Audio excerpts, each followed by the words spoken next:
por decenas o incluso miles del 2006 para acá por diversas organizaciones de la sociedad civil. Entre ellos ha tenido un papel muy destacado el Centro Vitoria.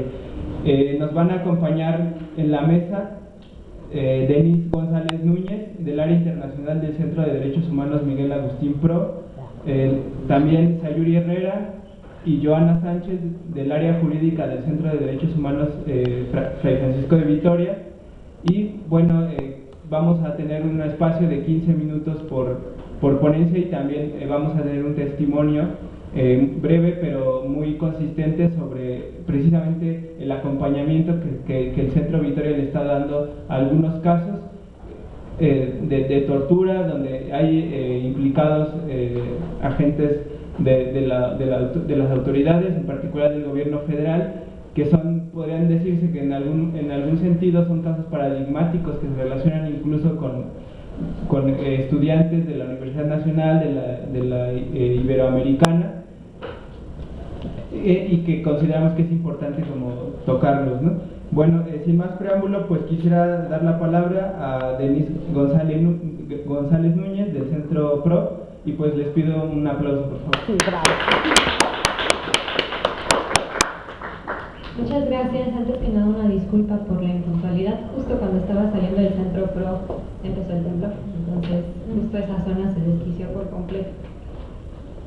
Para esta sesión pensamos que podía ser bueno incluir, primero que nada, con un contexto general de en dónde estamos, cuáles son, me refiero a las obligaciones internacionales del Estado mexicano, qué obligaciones existen haciendo referencia a algunos tratados, qué dice la ley, aquí el derecho interno, y posteriormente contrastar con la realidad.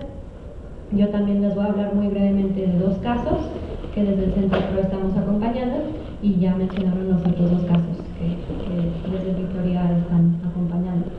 Entonces, en términos de obligaciones internacionales, la prohibición absoluta de la tortura ha sido claramente establecida desde la Declaración Universal de los Derechos Humanos, pero en los tratados posteriores, el Pacto Internacional de Derechos Civiles y Políticos, la Convención Americana sobre Derechos Humanos, la Convención contra la Tortura de Naciones Unidas y la Convención Interamericana para prevenir y sancionar la tortura.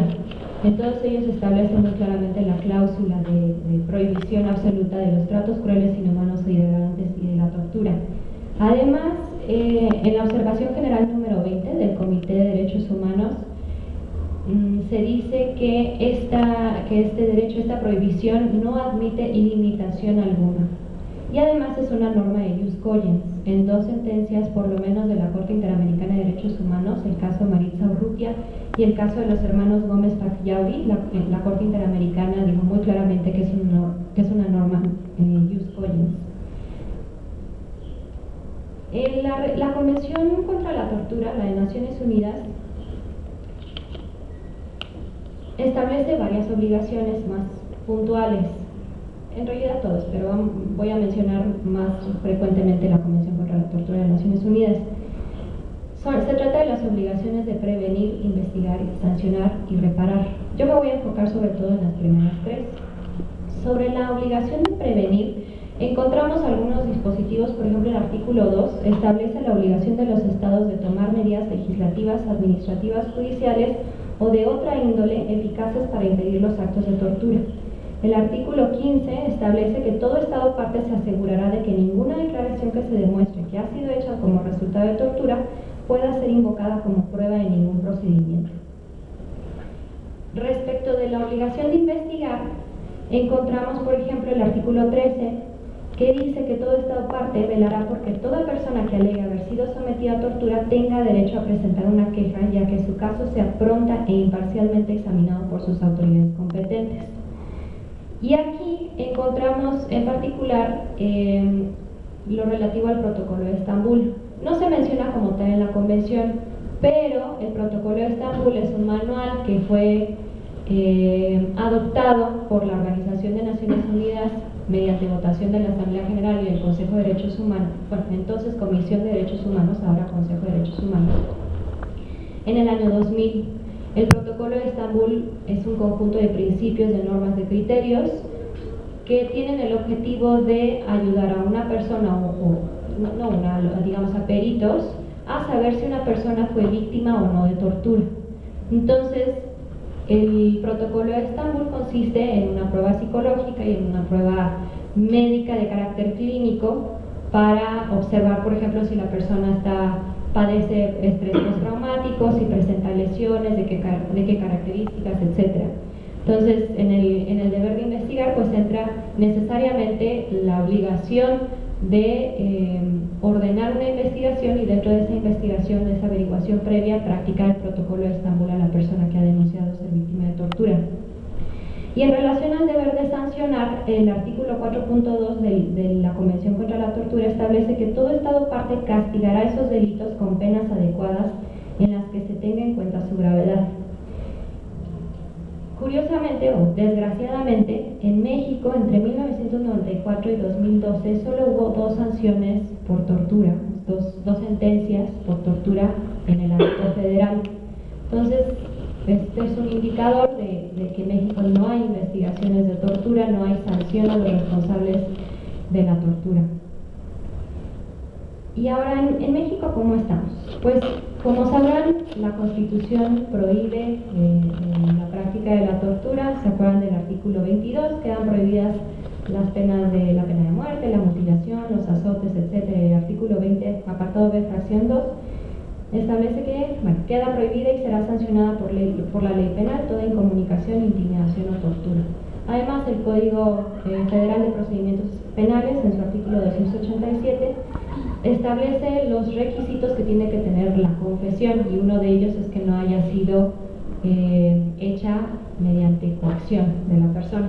Y además hay una ley federal o general para prevenir, no recuerdo, me parece que es federal, prevenir y sancionar la tortura.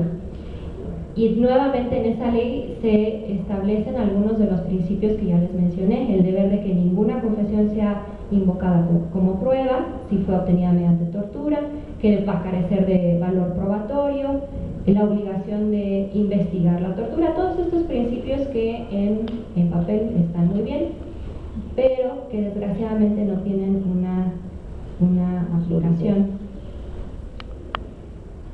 ¿Y cómo podemos comprobar esto? Desde el Centro PRO hemos documentado muchos casos de personas que han sido detenidas y posteriormente torturadas para acusarlas de delitos que no cometieron, se les fabrican pruebas, etc. Entonces, en términos generales, ¿qué es lo que vemos? La tortura efectivamente es un problema gravísimo, es una práctica generalizada. El propio relator de tortura que estuvo recientemente de visita en México lo dijo: es una situación generalizada en México, es una herramienta para obtener declaraciones autoinculpatorias. ¿Y eso como por qué? O sea, ¿qué es lo que está motivando esto? Entre otras cosas, desde el Centro PRO lo que hemos observado es la aplicación incorrecta del principio de inmediatez procesal. Probablemente haya podido ver a lo largo de la carrera, estoy asumiendo que aquí todos son abogadas y abogados o estudiantes de la licenciatura en Derecho, como lo soy yo, paréntesis, después les explico eso. Pero en sus orígenes el principio de inmediatez procesal se refería a que el juez conociera las pruebas de forma directa, pero a lo largo de la interpretación, o sea, a lo largo de los años se fue interpretando y modificando, y actualmente se entiende a partir de criterios de temporalidad, es decir, las primeras declaraciones son a las que se les da mayor peso por considerar que la persona las está haciendo de forma espontánea y sin que nadie